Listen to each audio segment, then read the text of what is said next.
I bought some really nice turnips today at the store. This is the season because they always put them out in the fall. That's usually when they're picked. What I'm doing is taking and trimming them, taking the ends off, any bad spots. What I'm going to do is make Lifit, or pickled turnips and beets. So I cut off the tops. Now this one's kind of small. It's got a little bit of eyes, so there's string in it.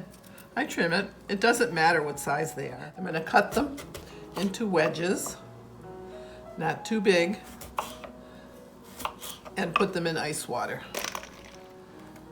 Sometimes when you make them, they don't stay as nice and crisp.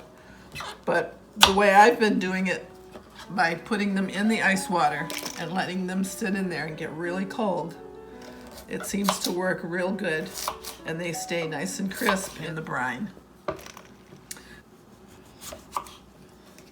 My mom always made these.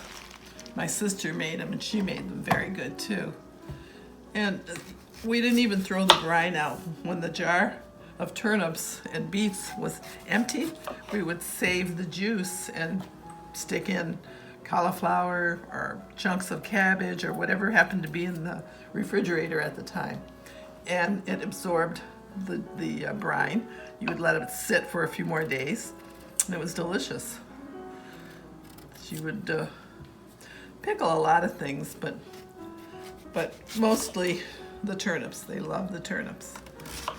I'm trying not to cut these too large so that they absorb the flavor. They're nice and fresh. That's another reason they stay crisp. When you buy them and they're nice and firm and fresh like this, they will stay crisp. If they're wrinkled and they seem like they've been on the shelf for a while, I wouldn't buy them. Now this is my last one. So, there. That's it for the turnips. I pour a little more water on there to keep it nice and cold. Now I have the beets. They're nice fresh beets.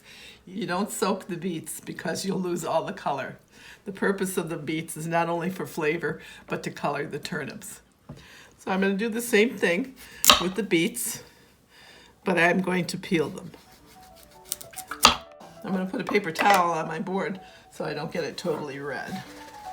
Now, I won't get my board red, but I will definitely get my hands red. You can put them in hot water and scald them a little bit, but then you lose all the color. So I don't wet them at all. If you get it on your clothing, it will stain it. If you want, you can wear plastic gloves, but I don't like to. I don't think I'm in control of what I'm doing when I wear a glove. So I just let my hands get all red. It washes out. I wash enough dishes that the red goes away. Nice and firm. They're really fresh beets.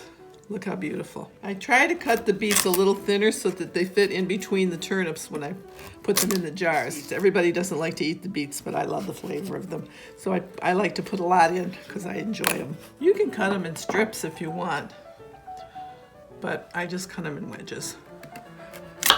You don't really need a lot of beets in it. Most people are just putting it in for the color. Sometimes I don't have fresh beets and they have beautiful turnips.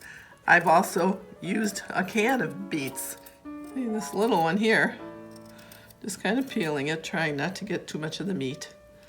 And I'm just going to put that in quarters. I have all of these beets and I might not use all of them. If I don't put them in my pickles, I'll cook them and have them for dinner. These beets are so nice. They're really fresh. You know how red they are? Now at Easter time, you want to use natural coloring, food coloring. You can buy a beet, soak some of the skin or some of the beet in water, strain it out and use it to color your eggs. It's a beautiful color. People use beets or onion skins. Now the same thing with beets. You should buy nice fresh ones that are not all wrinkly or old looking, and they will stay crisp also. See, you can hear it. That's fresh. I don't do this that often, maybe once or twice a year.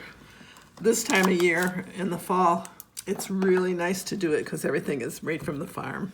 The beets should be real cold also, so they were in the refrigerator. All right, I've got one jar packed, nice and tight. And I'm going to pack another one now to kind of show you how it goes. I use the tongs to put some of the ones down in the bottom to get them straight up. And every once in a while, I stick in a beet. But what you want to do is try to get them to fit in there nice and tight. It's easier to work with the wide mouth jars, but you can use any jars you have. Sometimes my mom even used an old pickle jar. She had a lot of different sized jars. We save a lot of jars. I keep them all. These are all wide mouths. I like it because it's easier to work with. And my sister used to make them, and they were always so delicious, nice and firm. And you could hear the crunch every time you bit into it. So I says, well, how did you do it? Did you use distilled water? Do I need to boil the water and vinegar together? She says, no, you don't have to do all that. What are you talking about? She's very bold with it. And she says, you just have to use water right out of the tap and put half and half water and vinegar. You put a tablespoon of salt in the top and you got it. Cover it to the top. I'm putting a lot of beets in this one. I really like the beets, so I kind of overdo. There, got them in there, and you can see they're packed in pretty tight. I'm going to continue filling it up to the top. Put more in.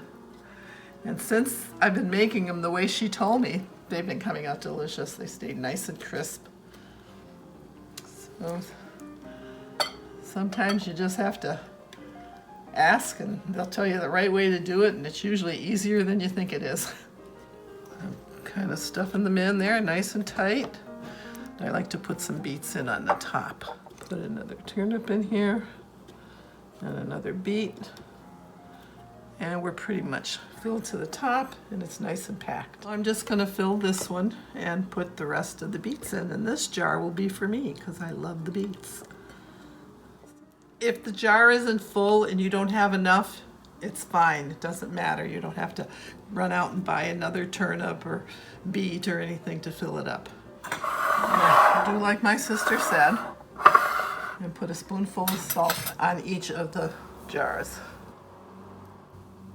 That's maybe a tablespoon, maybe. 2 cups of water, and I'm going to add 2 cups of vinegar. I use white vinegar. I guess you could use a cider vinegar too. I'm going to stir it up. And I'm just going to fill the jars. Fill it to the top. You don't have to put these in the refrigerator.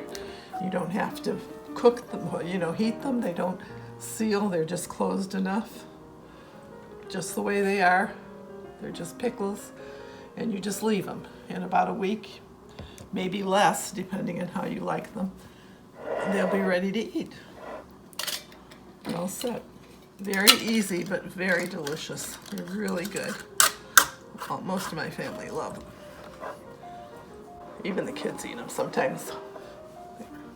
I just leave them upside down for about a half hour or so, just for a little while. Don't ask me why. I don't remember why, but it's just what I do. I think it's just to mix up the salt and get everything mixed in right. Okay, in about a half hour, I turn them back over. Make sure that they're tight. You don't want them dripping. And then I'll leave them on the counter for a couple days just to make sure everything's all right. After that, I just store them in the pantry on the shelf. This is one I had done previously. It was in the refrigerator. Now, when you open them, you put them in the refrigerator because you like them nice and cold. Look how pretty the turnips are. They're really bright red. In the jars we just made, see how the turnips are still white? They're very pretty, and they're very crunchy. Here, listen, you can hear the crunch. They're really crunchy and firm. And these I made months ago. But when I open the jar, I do put it in the refrigerator because they're good cold. You can serve them with dinners, on vegetable platters. And this is a really healthy snack. I don't throw away this brine because you can throw cauliflower pieces in it, little wedges of cauliflower. You can chop up cabbage and throw it in there. You can put carrots in it. I've sometimes put green beans in it, fresh green beans, but it really is good. So the juice lasts maybe 2-3 times I use it.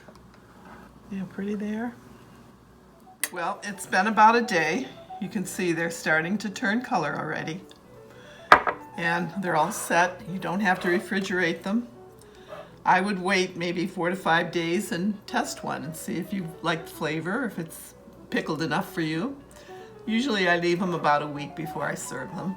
When I'm going to serve them, I do put one in the refrigerator because I like them to be cold.